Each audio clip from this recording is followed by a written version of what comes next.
Astana, March 16. TASS.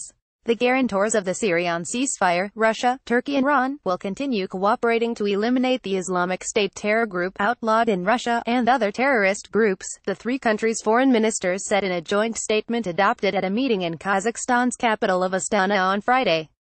The meeting was aimed at summarizing the outcome of the 2 years of the Astana process on Syria. Russian Foreign Minister Sergey Lavrov, Iranian top diplomat Mohammad Zarif and Turkish Foreign Minister Mevlut Cavusoglu reaffirmed their determination to continue their cooperation in order to ultimately eliminate DAESH, ISIL, Nusra Front and all other individuals, groups, undertakings and entities associated with Al-Qaeda or DAESH. ISIL is designated by the UN Security Council in Syria and to prevent their relocation to other countries and regions.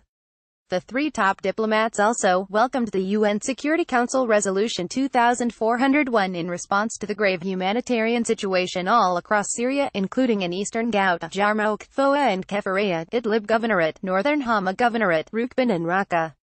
They expressed their readiness to continue efforts with a view to implement the provisions of the above-mentioned resolution, aimed at strengthening the ceasefire regime and improving the humanitarian situation all across the Syrian Arab Republic, and called upon all parties to support this process, inter alia by sending additional humanitarian aid, facilitating humanitarian mine action, restoring basic infrastructure assets, including social and economic facilities, and preserving historical heritage. Besides, Lavrov, Zarif and Cavusoglu underscored the need to ensure rapid, safe and unhindered humanitarian access to areas affected by the ongoing conflict.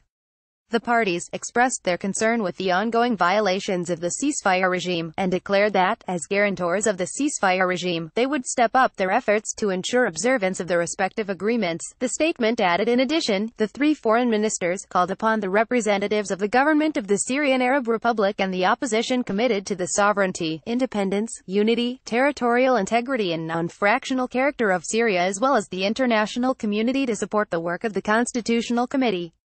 According to the statement, the three countries welcomed the convening of the Syrian National Dialogue Congress in Sochi on the 30th of January 2018 as a major contribution giving momentum to the process of the political settlement under the UN auspices, and reaffirmed their commitment to the results of the Sochi Congress, especially to form the Constitutional Committee and to facilitate the beginning of its work in Geneva with the assistance of the United Nations Secretary-General's Special Envoy for Syria as soon as possible.